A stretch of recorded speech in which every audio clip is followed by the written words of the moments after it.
Hi, continuing with our series of pregnancy month by month, here we are with the third month of pregnancy. तो तीसरे महीने में क्या क्या symptoms आप अनुभव कर सकते हैं। नोजिया वॉमिटिंग जो पहले से चल रहा होता है प्रेगनेंसी के फर्स्ट 2 मंथ्स में, अब वो थोड़ा सा सेटल होना शुरू हो जाता है और मोस्टली फीमेल्स में 12 वीक्स के एंड तक वो खत्म हो जाता है। नहीं भी होता तो इतनी मात्रा में होता है कि आप कुछ खा पी पाते हैं, आपके टेस्ट बेटर हो जाते हैं, एटलीस्ट आपकी डाइट थोड़ी सी बेटर इंश्योर हो जाती है। देन सेकेंड सिम्टम्स होते हैं रिलेटेड टू लेथार्जिकनेस, टायर्डनेस, वीकनेस, वो फिर भी अभी परसिस्ट करते हैं। तो अच्छा रहेगा कि आप अपने आप को हाइड्रेटेड रखें और जो अच्छा लगे वो खाएं और दिन में भी थोड़ा सा रेस्ट करने की कोशिश करें। लोअर एब्डोमिनल हैवीनेस, क्योंकि बच्चे की बढ़त अब कूल्हे की हड्डी से थोड़ी सी बाहर की तरफ होनी शुरू हो जाती है, आप एक पेल्विक हैवीनेस को महसूस कर सकते हैं। ये एक्चुअली आगे चल के बेबी बम्प बनेगा।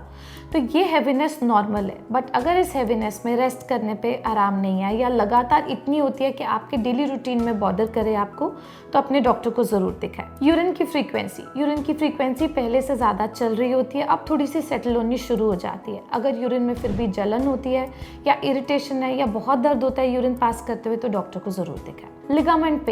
लिगामेंट पेन होता है राइट या लेफ्ट साइड पे लोअर एब्डोमेन में एक रबर के खिंचाव जैसा दर्द होता है जो तुरंत तेजी से होता है, फिर उसमें आराम आ जाता है। ये होता है बच्चेदानी के गर्भाशय के आसपास के जो सपोर्टिव स्ट्रक्चर्स हैं उनकी स्ट्रेचिंग की वजह से। ये होना नॉर्मल है, बट अगेन ये आपकी रूटीन से इंटरफेयर कर रहा है, तो आप क्रोसिन जैसी दवाई ले सकते हैं, हीटिंग पैड का इस्तेमाल कर सकते हैं। बॉडी में कुछ और चेंजेस भी होते हैं जो आप इस टाइम पे नोटिस करेंगे, स्पेशली रिलेटेड टू पिगमेंटेशन। सो कुछ एरियाज में डार्कनिंग शुरू हो जाती है, जैसे कि आर्मपिट्स में, फेस पे, आइज के नीचे जिसे कोलाज्मा कहते हैं, ब्रेस्ट के निपल्स के आसपास का एरिया जिसे एरियोला कहते हैं, और लीनिया नाइग्रा एक सीधी सी वर्टिकल लाइन होती है जो पेट पे डेवलप होती है और नाभि से होती हुई नीचे की तरफ जाती है। ये सब चेंजेस नॉर्मल है, इसके लिए परेशान नहीं है।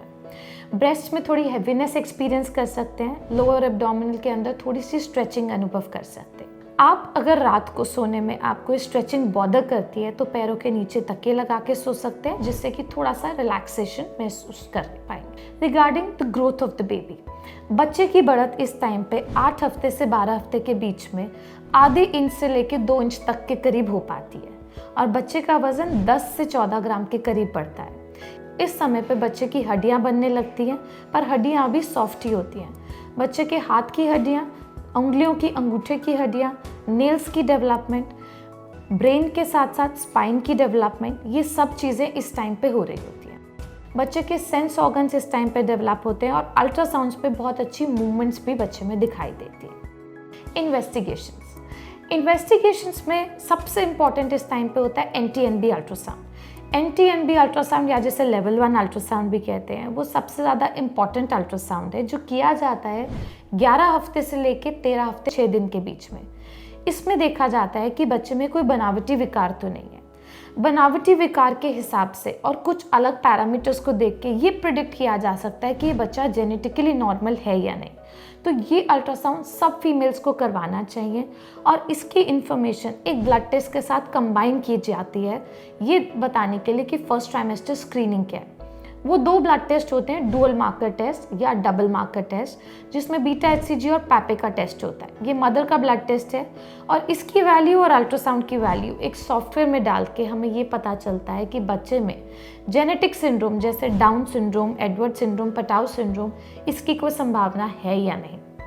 अगर ऐसा कुछ इसमें डिटेक्ट होता है तो फीटल मेडिसिन स्पेशलिस्ट की सलाह ली जाती है और आगे मैनेजमेंट उसी हिसाब से की जाती है। ये प्रेगनेंसी के शुरू के 3 महीने बहुत क्रूशियल होते हैं। So once you have cross this और अबाउट टू क्रॉस इट, आप थोड़े से रिलेटिवली सेफ प्लेस में आ जाते हैं। You can start exercising at this point in time. आप ब्रीदिंग एक्सरसाइज कर सकते हैं, स्ट्रेचिंग कर सकते हैं, जॉगिंग कर सकते हैं, साइकिलिंग कर सकते हैं, अगर आपके गायनेकोलॉजिस्ट परमिशन दे तो। आपकी डाइट थोड़ी सी बेटर होने लग जाती है, तो by the end of this 3 months आप न्यूट्रिशनल स्पेसिफिक डाइट ले सकते हैं, जैसे कि अपनी डाइट में आयरन रिच फूड्स को बढ़ा दें, प्रोटीन रिच फूड को बढ़ाना शुरू कर दें, अपने आप को वेल हाइड्रेटेड रखें। Then you can share this news of pregnancy safely, because अब शुरू के 3 महीने क्रॉस हो चुके हैं और आप अपनी प्रेगनेंसी की न्यूज़ आराम से शेयर कर सकते हैं। अगर आपके प्रेगनेंसी के 3rd मंथ से रिलेटेड और कोई डाउट्स हैं तो हमें ज़रूर शेयर